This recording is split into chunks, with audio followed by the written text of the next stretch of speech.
Let us now open our Bibles once again to the Gospel of Luke. The Gospel of Luke, chapter 2. The Gospel of Luke, chapter 2.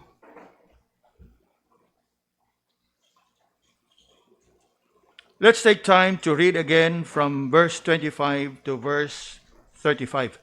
Luke chapter 2, verse 25 to verse 35. Let's read this portion of Scripture again responsibly. I shall begin reading verse 25. And behold, there was a man in Jerusalem whose name was Simeon, and the same man was just and devout, waiting for the consolation of Israel, and the Holy Ghost was upon him. And it was revealed unto him by the Holy Ghost that he should not see death before he had seen the Lord Christ. And he came by the Spirit into the temple.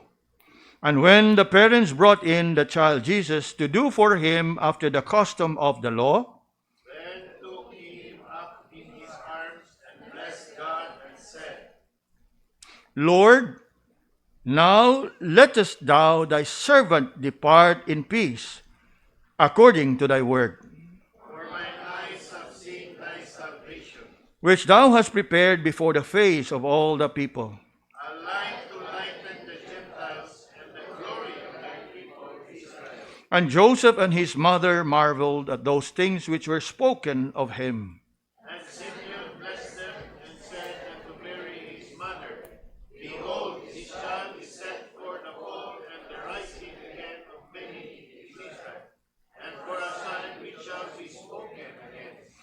Let's read the last verse together. Yea, a sword shall pierce through thy own soul also, that the thoughts of many hearts may be revealed. Ang Ginoo magapanalangin kanato sa atong pagbasa sa iyahang pulong. As you can see in today's bulletin, today's message is titled, Simeon Can't Die Without Seeing Jesus. I find this experience really very interesting. Because here is a man of all the people in existence. Siya ang nagbinugtong nga tao nga gisaaran sa Ginoo nga dili gyud kang mamatay hangtod dili kang makaila sa Ginoo. And you know what that means? Sa ato pa siguro ang iyahang kaluwasan. Kay dili gyud siyang mamatay until iyahang mahimamat ug makaila ang atong Ginoo. And as we go along this message this morning, I pray nga siguro atong mapamalandungan if there be any one of us here nga padayon nga naminaw sa pulong sa Ginoo apan wa paghihapon makaila kung kinsa ang atong Ginoo, sayre wa ka maapil sa saad. Whereas in the case of Simeon, siguro gyud siya kay gisaaran gyud sa Ginoo nga di gyud kang mamatay hangtod di mo makita ang Ginoo. Nagbinugtong ni siya mga igsoon nga nilalang sa kalibutan nga nakabaton-an nga saad nga you cannot die. You can only imagine the excitement diya sa iyahang kasing-kasing. Then what about us? Sa kada Domingo na kadungog tas pulong, we may have heard the message time and time again, and yet still hesitant, or still indifferent, or still unmoved. Did magihapon sa atong estado in relation to God. Subo kayo pamalandungon mga kaigsunan if that is the case with you. Remember, I used to remind you, there is this popular advertisement way back then. It refers to once a popular credit card, ingon diha, American Express. Don't leave home without it. Now, it somehow have stuck in my memory kay murag kaniadto mumunti kinakusgan nga murag sinauna nga mga credit card kaniadto. Don't leave home without it. Now, ato ang gamiton ang maong slogan, the gospel of the Lord Jesus Christ, don't leave earth without it. Nga naman, kay siguro gyud kag mubiya kaning kinibuhia nga wa diha kang Kristo diin ka. We all know what awaits upon everyone nga wala diha sa pagtuo kang Ginoong Hesukristo. And so going through this message ning kabuntagon mga kaigsunan, let's look into it. If you happen to be a believer in the Lord Jesus Christ already, rejoice and give thanks. Praise His holy name. Kay siguro ka nga bisan asang unsang orasa o asang dapita kung sa unsa kang paagi nga pahuway ug mupanaw nining kinabuhi, siguro ka sa imong kapaingnan.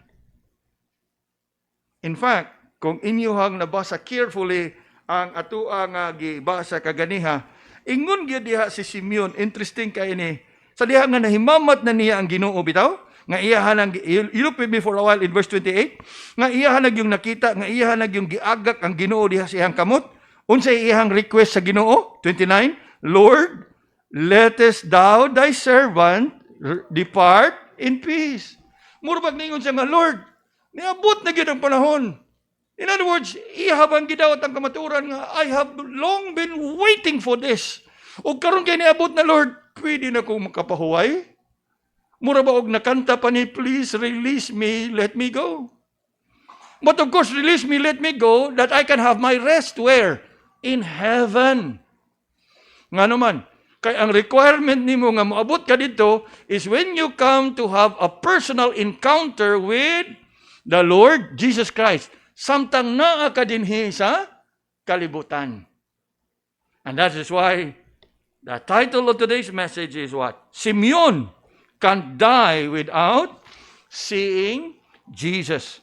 By the grace and mercies of God, mga kaigsunan, we are moving on in this short series of messages on the characters of Christmas.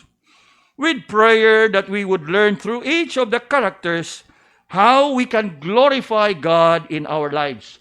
Dili lamang niining panahon sa Pasko, but even in our lifetime. If you can still remember, we have looked at the lives of the main characters, no? Mary, Joseph, the shepherds, and the wise men. And I trust that we still can recall the examples that they have portrayed, especially in how they responded to what the Lord has revealed unto them. We think of Mary and Joseph's submission. There was some hesitation on the part of Mary. Remember, how can this be? I know no man. And yet, when the Lord explained everything, pinaagi sa manulunda, which our two children kagani have recited, the angel spoke unto her. Somehow, she simply took the word of the Lord and believed and submitted and obeyed.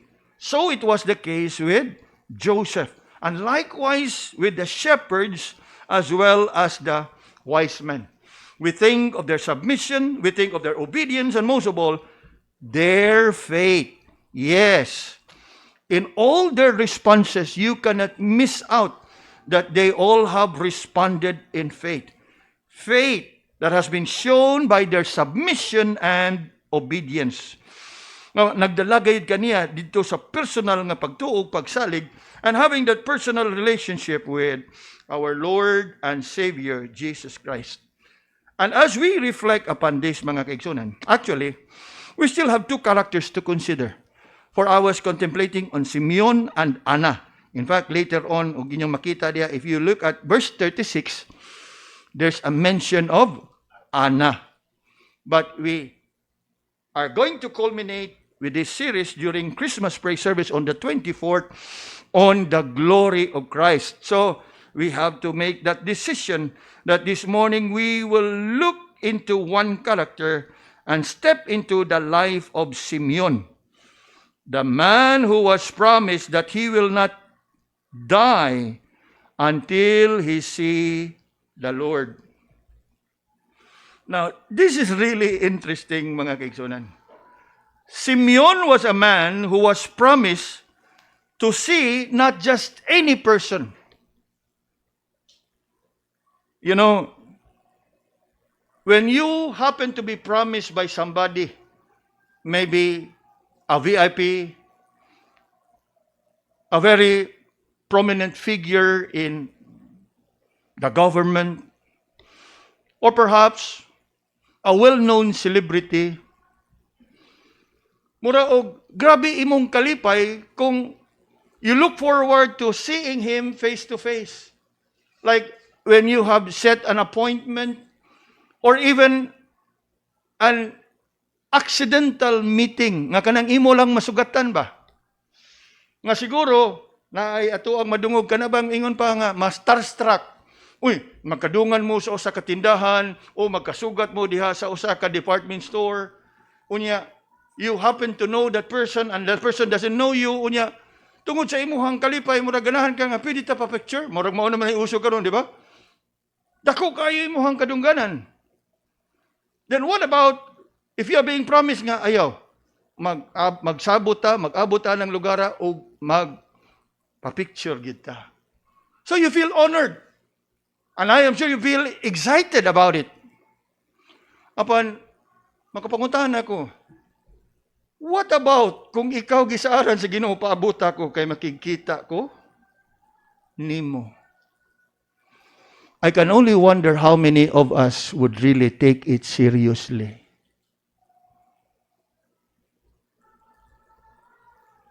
Makita nato how Simeon indeed has that divine appointment.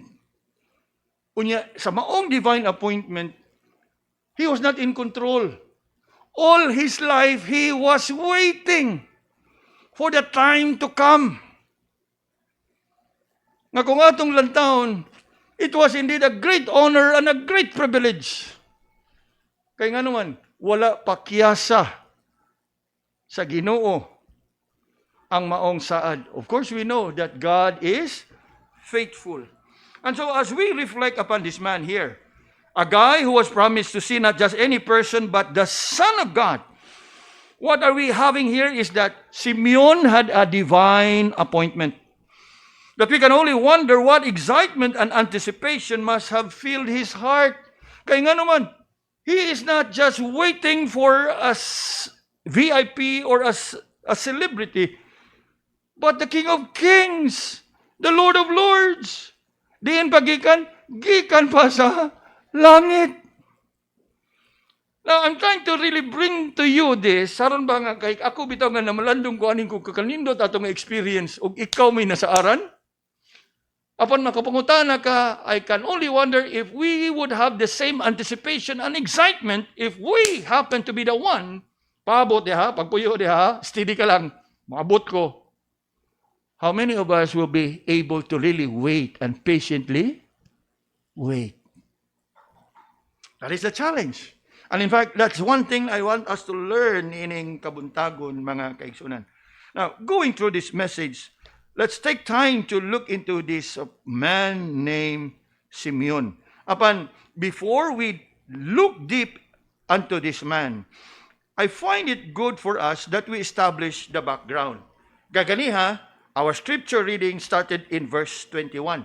And I find it fitting that we will look into it so we can really see for ourselves how indeed God works in His mysterious ways nga makaangkon ag katumanan ang iyahang gisaad ngadto kang Simeon.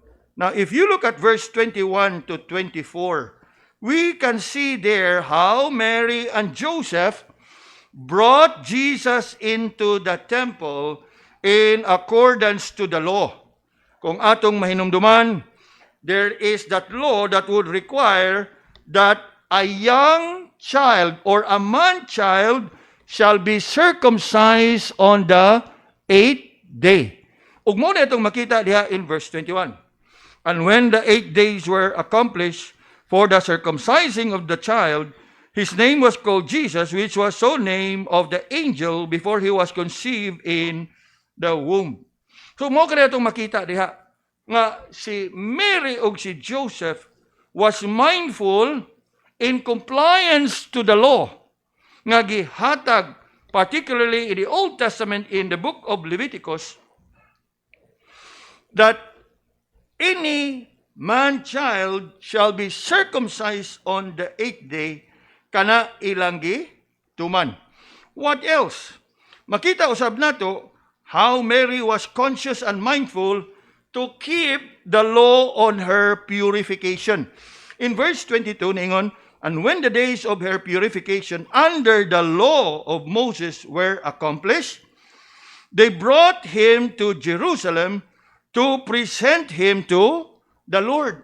kining tanan mga kaigsunan, ilaha gining gituman in order for them to fulfill all righteousness.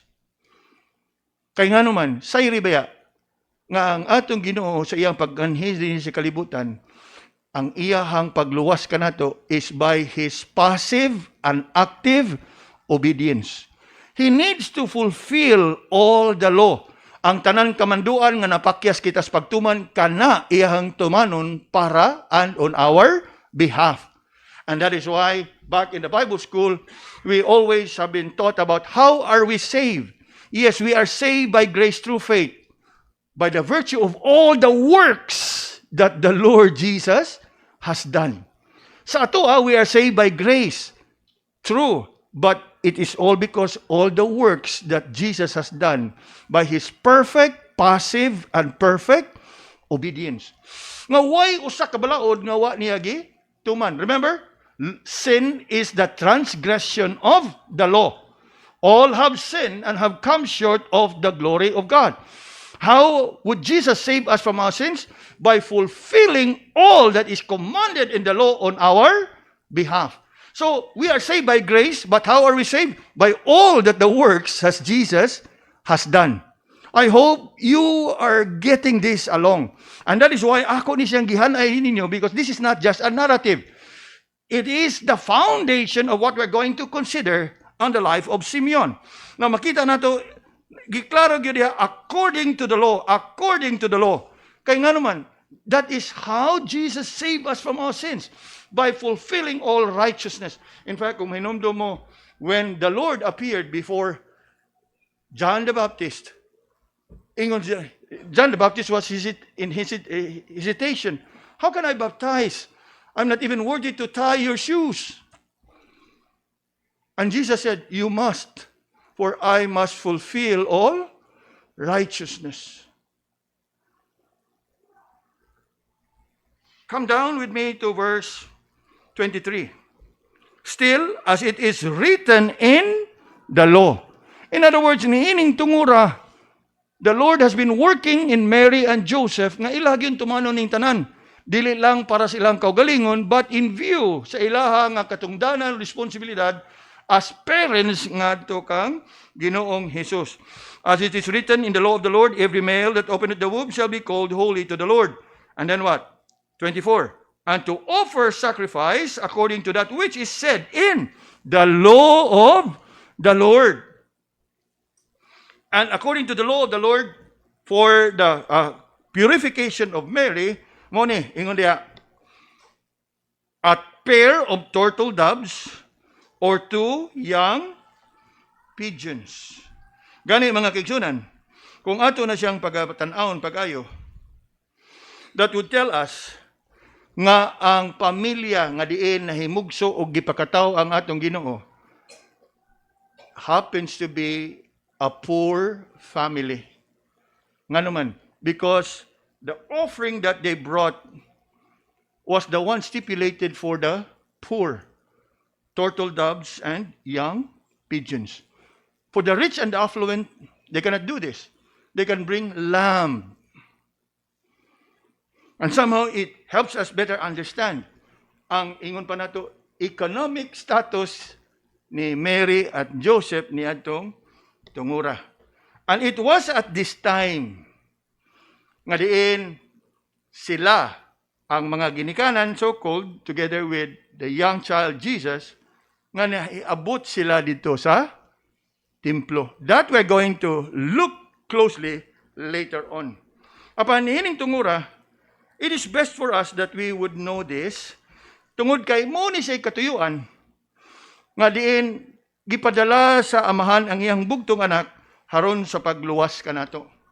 Later on, in Paul's letter to the Galatians, if you can turn your Bibles there for a while, in Galatians chapter 4, and look with me in verse 4 and 5, makita nato diha ningon, but when the fullness of the time was come, God sent forth His Son. Look at this.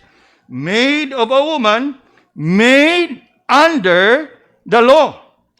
For what purpose? To redeem them that were under the law. So that explains nga ngayang pag-anhi dinhi, kinahanglan gid niya tumanon ang tanang kamanduan.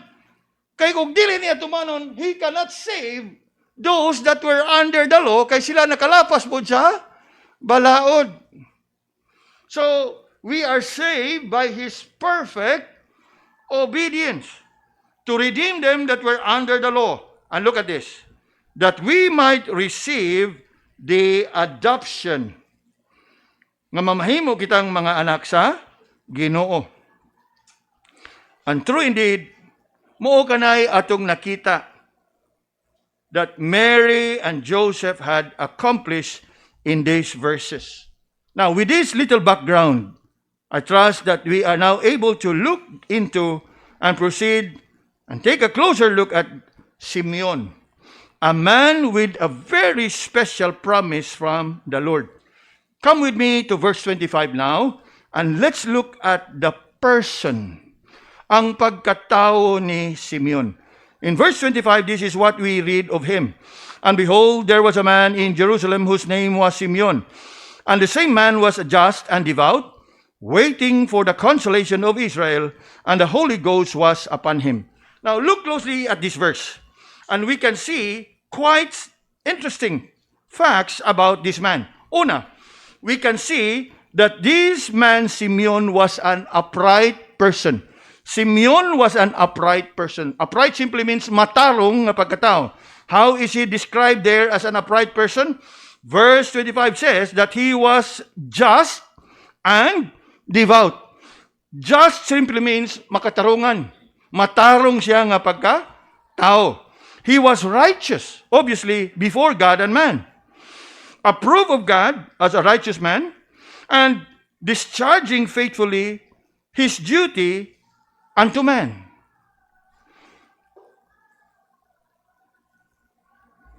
We might say, fair and square nga, matarong, respetado nga pagka-tao.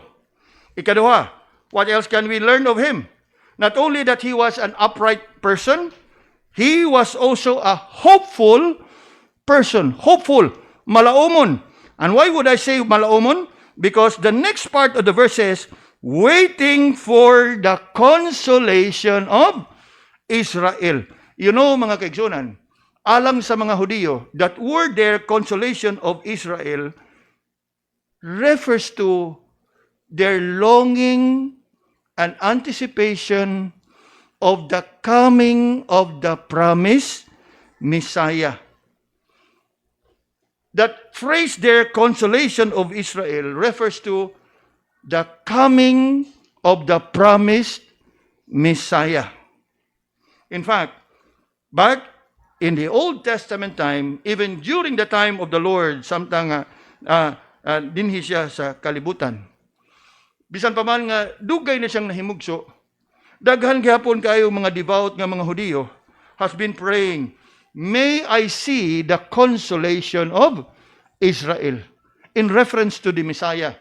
Subo lang kayo kay even long after the Messiah already has come, they refuse the Messiah, they rejected the Messiah, and still deep in their heart, they still longing and praying for the consolation of Israel. In other words, they have missed the promised Messiah. But not who? But not Simeon. In fact, this prayer was answered for Simeon when he saw the Lord Jesus in the temple. So he was an upright person. He was a hopeful person. Ikatulo, he was a spirit-filled person. Asa na ito makita? Padayon ang verse 25, waiting for the consolation of Israel, and the what? And the Holy Ghost was upon him. We learn that the Holy Spirit was upon Simeon, the one who was waiting for the Messiah. In fact, that is what makes a difference in the life of Simeon. Because he was filled with the Spirit. Ug tungod ni ana mga kaigsunan, makita nato nga sa kada detalye sa iyahang kinabuhi is somewhat guided and led by the Holy Spirit. Where do we find that? Come with me now to verse 26. And it was revealed unto him by the Holy Ghost. So, there's one more that we can learn on the person of Simeon. Not only that he's an upright person, not only that he's a hopeful person, not only that he's a spirit-filled person, he was a spirit-led person. In other words, he is in total submission to the leading of the Holy Spirit diha sa iyahang kinabuhi. That when the Holy Spirit revealed unto him that he should not see death before he had seen the Lord, he took it seriously. He took it personally. In other words, wala siya'y pagduha-duha nga kini nga pulong og kamatuoran nga gipadayag sa balang espiritu kaniya, iya kana sa Ginoo.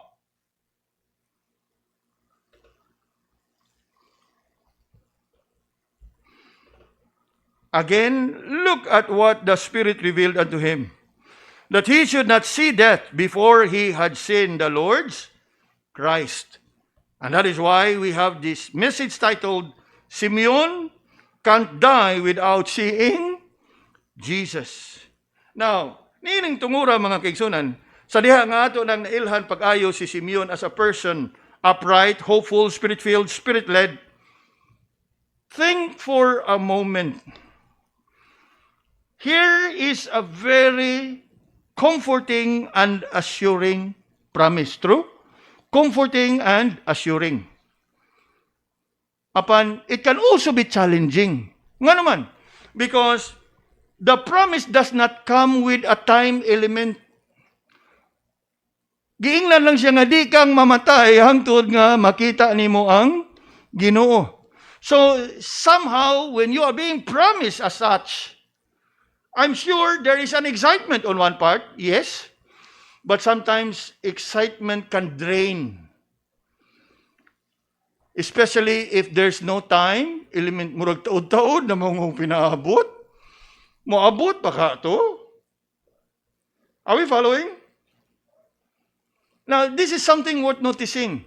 Kay human nature na to, yes, we can show sign of excitement and anticipation for a certain period. Pero kadugay-dugay na, ambot, ay, tinuod bagyod ni, dili. Nasayop siguro kog dungog. True?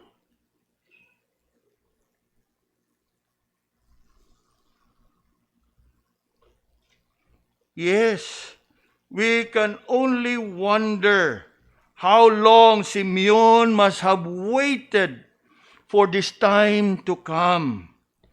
This promise was revealed to him by the Holy Spirit. And the promise made to Simeon would affirm, crucial kay ni, because kani nga saad, ang katumanan na ini nga saad, dili lamang nga mo-affirm sa saad sa Ginoo diha kaniya, kung dili kani magpamatuod sa saad yun sa Ginoo nga iyang ipada ang iyang promise. Messiah, nga dugay nang gipaabot sa mga Hudiyo. Back in the Old Testament, they have been waiting for the coming of the Messiah. So, kini nga saad is not just for Simeon, but to confirm what God has promised all along from the Old Testament. And this is indeed very important.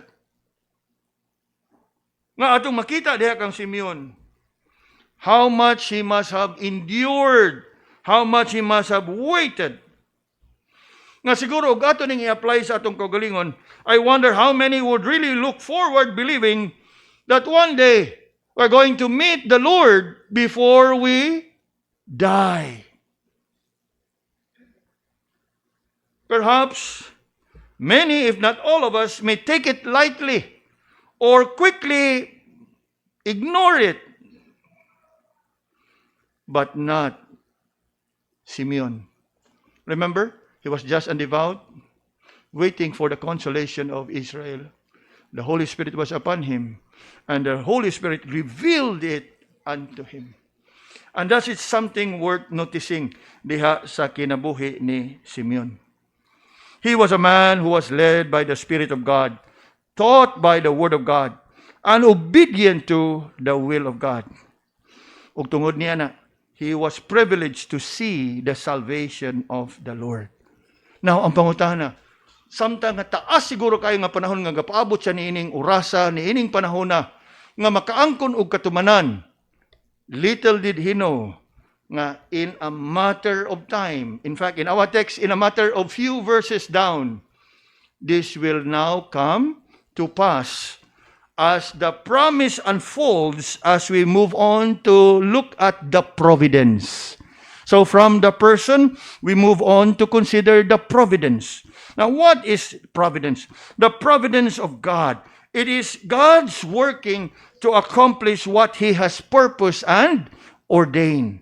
That is what we know as the providence of God. And observe carefully how the providence of God worked to accomplish what He has purposed in verse 27.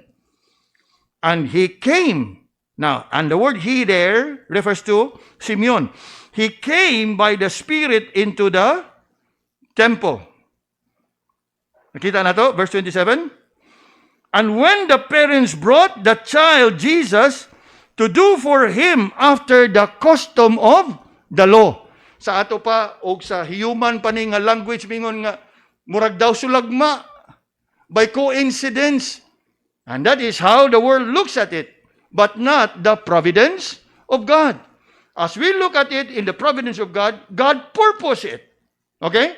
So no accident, not by chance. It is by God's providence.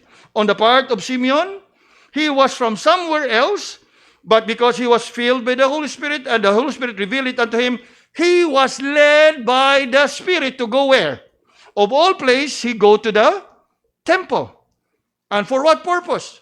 Little did he know nga inig-adto niya dito mo na iyahang ma-enkwentro ang atong Ginoo. Kaya nga naman, look with me in verse 27. He came into the temple and at the same time when the parents brought in the child Jesus to do for him according to the custom of the law. Remember, the introduction kaniya, verse 21 to 24, nga kining tanan, ilahang tumanon, kay mo ni subay sa kamanduan sa pulong sa Ginoo, that after the purification of the mother, they are going to offer and bring the child unto the temple. So, on the part of Simeon, giubanan sa balang espiritu, ang ginikanan si Mary o si Joseph, ilahang gusto nga ilahang i-present si Ginoong Hesus ngadto sa templo. But look at what happens then. And this is where we see the providence of God, working to accomplish what He had purpose. By the direction of the Spirit, Simeon came into the temple just at the same time that Mary and Joseph brought Jesus to present Him at the temple. Now, mohunong tagkadiyat din with all due respect, there are preachers that would say that Simeon was the priest in the temple. No. He was not a priest. In fact, sulag maalang nganingad to siya sa temple. Unya, ang ilaha magong rason, nga noingan sila nga he was a priest, because according to them, Mary and Joseph brought the child to Simeon. That does not merit what verse 27 says. Now, again, I don't want to make any controversy, but let's be biblical in handling the text. Simeon was clearly not a priest in the temple. In fact, he just happened to be in the temple as he was led by the Spirit. Nakuha na to? In fact, we have looked at him as a person in verse 25. There's no mention that he was a priest. He was just a just and devout, waiting for the consolation of Israel and being filled by the Holy Spirit.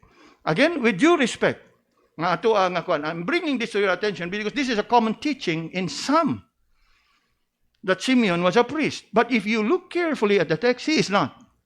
Okay? Nahitabo lang.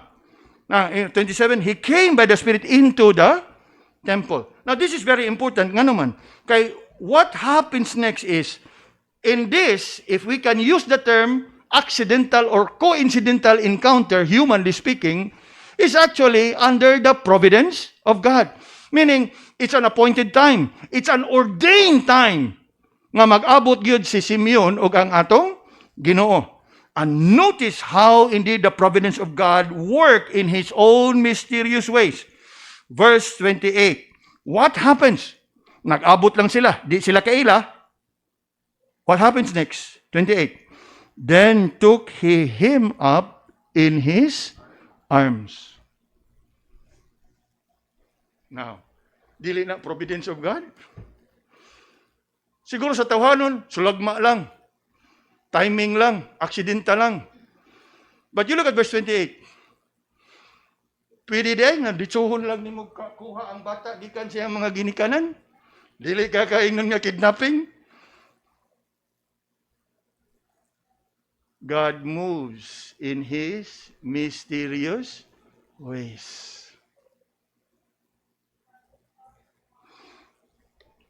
Surely, God have worked in the heart of Simeon, also have worked in the hearts of Mary and Joseph. Look again in verse 28. Nakita na nato in verse 27, right? The incident. He came by the Spirit into the temple, and the parents brought the child into the temple for the custom of the law. Then all of a sudden, what happens next? Simeon took him up in his arms. Now notice that.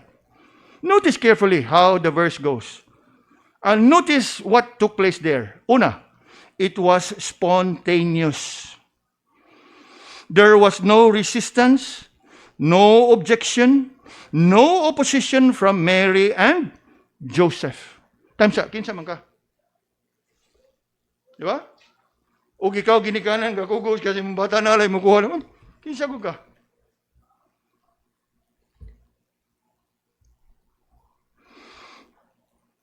There was no such thing that took place. No opposition from Mary and Joseph. It simply is about yielding, submitting, not to Simeon, but to God's working in each of their heart. I'm sure Mary and Joseph doesn't have any idea who Simeon was, but they simply yield to the working of the Holy Spirit. And so we find Simeon took Jesus, and who's Jesus? The Messiah, the consolation of Israel. The consolation, the Messiah, and carried him in his arms. The Son of God, the Almighty One, the Eternal One, cradled in the arms of Simeon. Na siguro og naabtan pasad ni sa mga kuan, San Simeon. Wow. Nga naman, isn't it a privilege to have carried the Almighty God sa imong kamot? Muna karon nga na simbahan nga himo-himo gid sa silag bata haron na mga kugos-kugos say-sayaw guyog-guyogon. And that is tantamount now to what? Idolatry. That is no longer the consolation of Israel. But you look at the privilege of Simeon to have carried the promised Messiah in his arms. Apan nindot kaayo kay nga naman makita nato diha that by the providence of God nag-abot gyud sila, praise the Lord. But you look at the consciousness of Simeon. Conscious siya, mindful kay siya nga sagrado ni nga incident. Nga wagid siya ngayon nga nagpasigarbo nga unsa-unsa. You look at what happens next.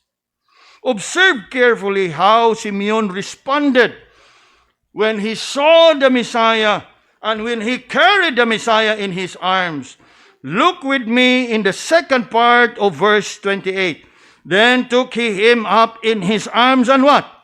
And blessed God.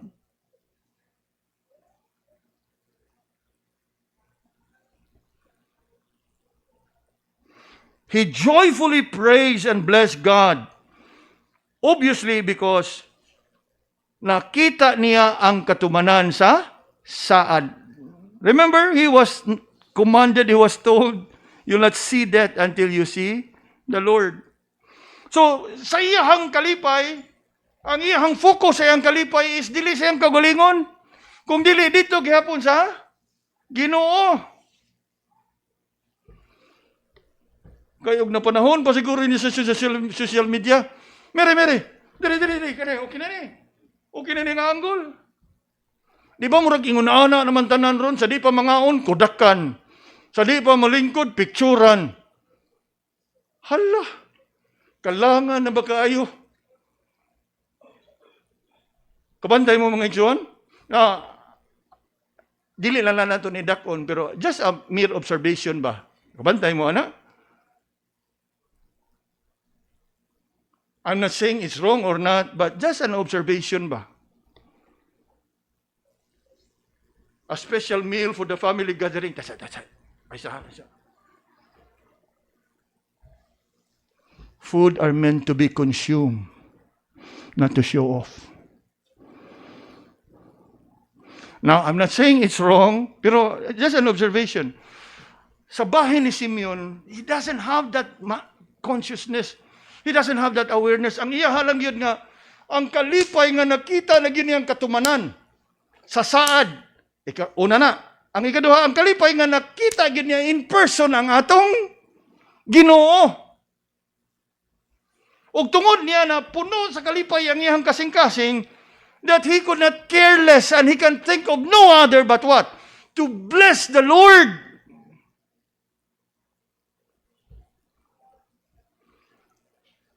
So it is with us nining panahon sa Pasko.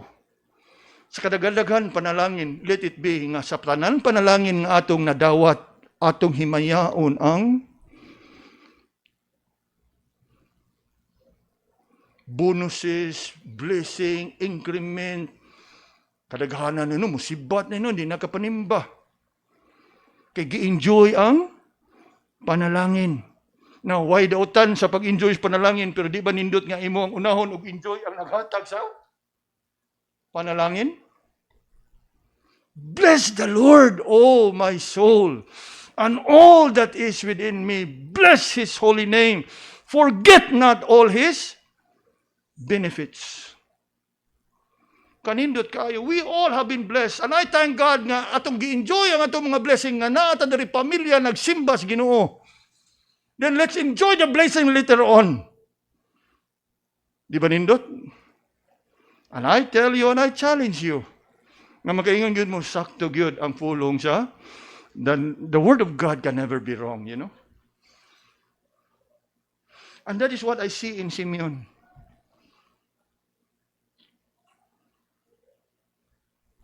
Kadako sa kadungganan nga imong gikugos apan ang iyahang focus tuwa gyapon sa himaya sa Ginoo. Bless the Lord. Now you look closely in verse 28. He took him up in his arms and blessed God. And then he goes on to say that he is ready to die since the Lord's promise has been fulfilled. Di na ito makita. Verse 29. Look with me in verse 29. Lord, now lettest thou thy servant depart in peace, according to thy word. So, una, he blessed the Lord. Ikaduha, he yielded himself to the Lord. Meaning, sa diha nga iyahan ang nakita, nasaksihan ang atong Ginoo, nagmalipayon na siya. Kaya nga naman, Lord, natuman na ang imong saad. Gani mo ginaingin diha, according to thy word. I have seen the promised Messiah. Now, it has been fulfilled. Karon akong pangayoon nga you also must fulfill what you have promised unto me. O kung sa iyang gi-promise, that you will not die until you meet the Lord. Now, karon kay ako nang nakita, Lord, let me depart in peace. In other words, he was yielded totally unto the Lord. Nga kung imong analyze ang iyang gisulti dinhi, Simeon's words here is both submission and satisfaction. He was satisfied nga nakita na niya ang Ginoo. Karon in submission, Lord, pwede na kong mo depart. That word depart there would refer to his being released. To lay to rest. Nga pwede na siyang matay. Unya, sa unsang paagi nga siyang mamatay? That he depart in peace. You know, mga kaigsunan, while I was in the midst of preparing for this message kagabi, I received a text message from a brother whose father has been called by the Lord. And he was saying, can you preach sa service on Monday? Then, while I was in the midst of this, Then I replied. I think you can see that in the timestamps I've shared in our messaging. That was last night. I simply say, it's a privilege. Just let me know kung unsang orasa. And you know what? Somehow it is God's providence. Because the dearly beloved father of that brother has been serving the Lord all his life. The Lord must have called him to his eternal rest in peace. Malinawon nga gitawag sa iyahang kapahulayan. And I even paused for some time to reflect. Oftentimes, og naabitay mo panaw na to, kasubo magyung magpatigbabaw. But as I reflect, I'm not really kanang familiar, but as all I know about that brother in the Lord, his father, all his life has been serving the Lord. Nga makaingon ko nga, yes, subo siguro sa pamilya o kanato nga tanan, nga nawa apan kana nga pagpawa is a departure in peace. Nga siya makabaton makaangkon sa iyang kapahulayan. According to thy word, according to God's appointed time. And that was what filled my mind. In fact, I'm praying that I can expound more on that verse tomorrow, God willing, during the vigil service. Let thy servant depart in peace. Kaya nga naman, the words of Simeon there was what? More of submission and satisfaction. Lord, okay na ko. Natuman na ang imong katumanan. I have tasted the goodness of the Lord. Now fulfill what you have promised. That I can now rest in peace. That's the idea behind the word depart. The word depart there would refer to a release, like that of a prisoner, or to untie or let go of a beast nga gihiktan, or to take down a tent, to dismantle. That's the idea behind the word in the original language, that word depart. And it oftentimes is used to refer to sa ato ang kamatayon ug ang atong pagbiya niini nga kalibutan. What else did Simeon do? He blessed the Lord. He yielded himself to the Lord. Come down with me to verse 30 to 31. He declared the salvation of the Lord. And how did he declare it? Look at verse 30. For mine eyes have seen thy salvation. So the consolation of Israel is none other than the salvation, God's provision for the salvation of men, not just Israel. Although, because the promise was given to Israel, he was known as the consolation of Israel. But there is something revealing in the words of Simeon here. Nga naman, hinumdumi, he was just an devout, a Jew, for sure, because he find himself in the temple. But you look at what he declared here. Ingon siya diha, mine eyes have seen the salvation of the Lord. And what about this salvation of the Lord? This is not just exclusive for the Jews, but for whom? Come with me to verse 31. Which thou hast prepared before the face of all the people. Meaning para sa tanan. Unya, kung imong isipon, he was declaring this where? In the temple. You know, you cannot say this in the temple. Nga naman, the Jews were so proud nga sila ragay makaangkon sa kaluwasan. In fact, that's the very big issue between the Jews and the Gentiles. They don't want to be mixed up with the Gentiles. In fact, Gentiles have no business going into the temple. But here is Simeon declaring God's plan of salvation, not only exclusive for the Jews, but for all people. What else? Come with me to verse 32. Mas klaro na yun.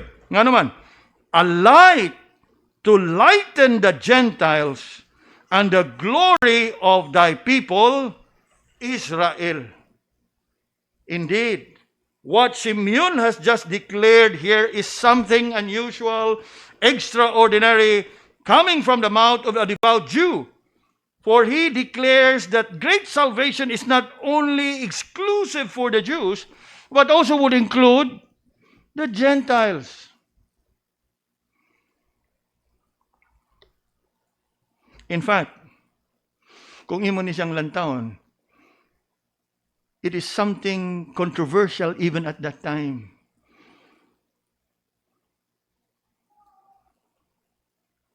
Kay ang kamanduan sa Ginoo sa pagsangyaw sa Ebanghelyo comes sa iyang pagbalik sa langit. Remember? Go ye into all the world and preach. Kini, diha pa samtang pagkabata pa sa atong Ginoo. Nga diha sa nadungog ni Mary o ni Joseph, they have been silenced. Naghilom, ug wa gid. Tanawa ang verse 33. And Joseph and his mother, referring to Jesus' mother, marveled at those things which were spoken of him. Now, kung atong mahinumduman, that encounter, no words were spoken. Remember? Pagsugat nila Diyos Templo, gikuha ni Simeon ang bata. All along, it was Simeon speaking. Mary and Joseph, they were just quiet. And you know what? They must have been amazed of all the things that they may have heard from Simeon, talking and describing to them who this baby was. Labaw na, when Simeon declared that I have seen thy salvation, which thou hast prepared for all the face of all the people, a light to lighten the Gentiles, and the glory of thy people, Israel. They must have wondered at all that Simeon had said regarding their baby. Of course, the angel of the Lord had spoken unto them individually, like separately unto Mary and unto Joseph. But I believe nga na ay dugang nga mga kamaturan nga kasayuran nga ila lang nadungog first diha sa baba ni Simeon. That they must have wondered, kinsa magidining bataa? Unsa magidining bataa? You can only imagine how Mary and Joseph must have felt at that time. But on the part of Simeon, from his providence nga nagkita sila sa atong Ginoo, we come down to verse 34 and 35, where we find his proclamation. Now, I want us to notice here carefully what has been proclaimed. Una, if you look closely at verse 34, he proclaimed a praise. And what is the proclamation of praise? Now, that short phrase there, and Simeon blessed them. Now, kinsa ang gi-bless them?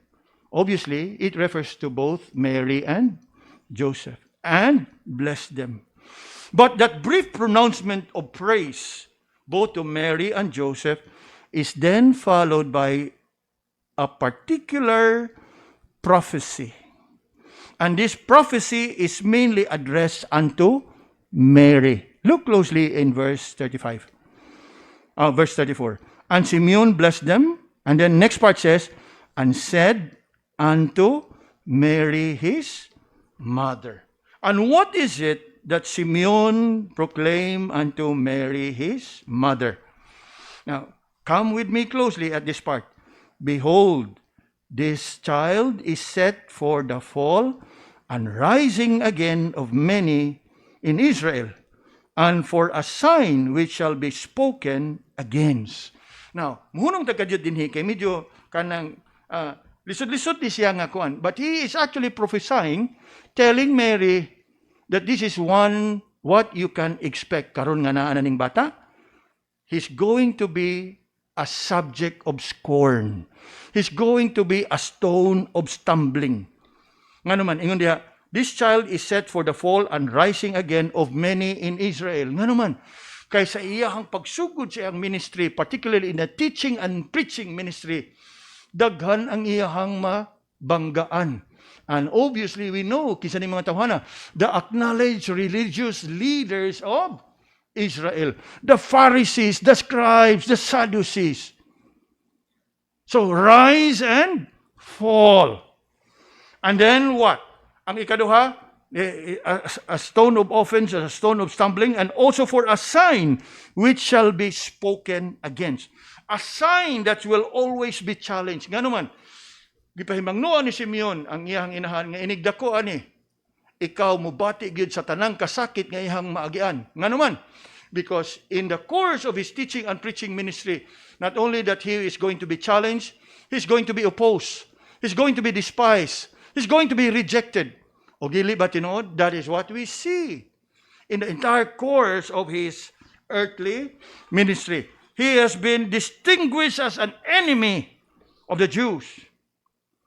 And the Jews would treat him with contempt and rejection.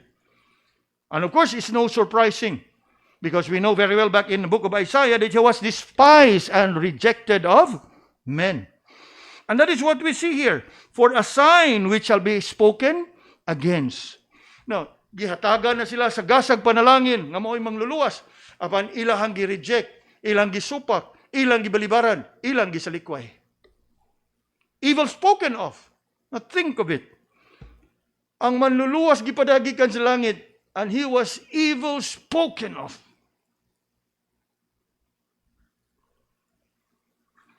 O you know what? Hangtod karon, ingon ana gihapon ang sentimento sa kalibutan towards sa ato ang Ginoo. Come down with me to the last. No? There are three prophecies here: a stone of stumbling, a sign which shall be challenged. 35, a sword that shall pierce. Now, this refers to the suffering, the pain that the Lord would go about, not just in his rejection, but eventually and ultimately when he suffered, bled, and died where? At the cross of Calvary. So, dinhi niini mga kaigsunan, kung inyong yung subayon, bisan pa man sa iyang pagkatao, gipropesiya ng daan, ug unsa iyang mahiaguman nga magdagyod niya sa hingpit niyang kamatayon. All these three prophecies or imageries would refer to all the suffering and sorrow that the Lord would bear that would greatly affect his mother. Now, sayri, nga kini nga suffering gihulagway sa atong Ginoo. Apan, bisan pa man nga kining tanan, na ang object nini nga atong Ginoo, gipahimangnuan ni Simeon nga ikaw isip iyahang inahan would surely be affected by it. Now, no indication whatsoever that the mother play a part in God's work of salvation, but simply giving her a preview that as a mother, this is what is going to happen upon your son. And you surely being a mother would be affected by it. In other words, wag gyapon say apil or papil sa katumanan ug sa ato nga kaluwasan. But this is necessary nga mahitabo diha sa atong Ginoo for the redemption of our sins. After Simeon speak of these words, his voice goes silent. In fact, human ini nga incident in the gospel, we hear nothing more from Simeon. Following his personal encounter with the Messiah in the temple on that day. The Bible did not mention how old Simeon was when this incident happened. The Bible never even mentioned of how long he waited for this day to happen. But somehow, in God's own good time, it indeed happened. And that should be a relief unto us. Nga diin, it is never according to our time. It's always according to God's time. Now, as I have said at the outset of this message, nagbinugtong si Simeon nga gisaaran sa Ginoo that he will not see death without seeing Jesus. Kita, we may not have been promised that we won't see death without seeing Jesus. But one thing is for sure. Kung ugaling ikaw sa imuhang kinabuhi karon, you have believed and received Jesus as your Lord and Savior, don't worry. One day soon, you're going to see Him. And you will see Him face to face. Not only that you will see Him face to face, you shall be with Him for eternity in heaven.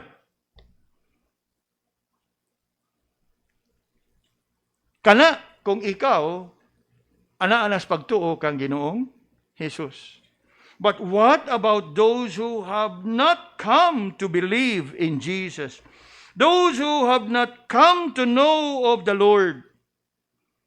Sayri, si Simeon Raigi sa aran. Karon inigbalik sa Ginoo. Asa man kadapit. Now this is where the challenge comes. Kay dili man ta si Simeon, there can only be one and only one Simeon. So, you cannot expect and even wait that you will not die until you see Jesus. If you happen to be in this gathering this morning, nga wa pagyud as pagtuo, ponder upon this. How can I be saved? The Lord has given us His gift, the consolation of Israel, the salvation for all people. And there you are. Wa ka maapil sa saad. But perhaps the Lord may have been speaking to you even this morning, even at this very moment, that you need to respond to His call. Call upon Him. Cry unto Him for mercy. Confess your sins unto Him. Cast all your cares unto Him. Lord, I am a sinner. I cannot save myself. I can only yield my all unto you and surrender my all to you. I have heard from your word that you are the consolation of Israel, the salvation unto all people. Here am I. Save me. You know, mga kaigsunan, mao na pinakanako nga importante, pinakabililhon nga gasa nga imong madawat sa imuhang kinabuhi. Don't wait for a little more time. For that little more time may not come. It may come a bit late. Kay lagi, nag-inosara o nagbinugtong si Simeon nga gisaaran that he cannot die without seeing Jesus. And it is my prayer. Kita, dinhi, niining ato ang tigom, and even those that are with us online, may contemplate on this message and consider in our hearts, how ready are we for the coming of the Lord?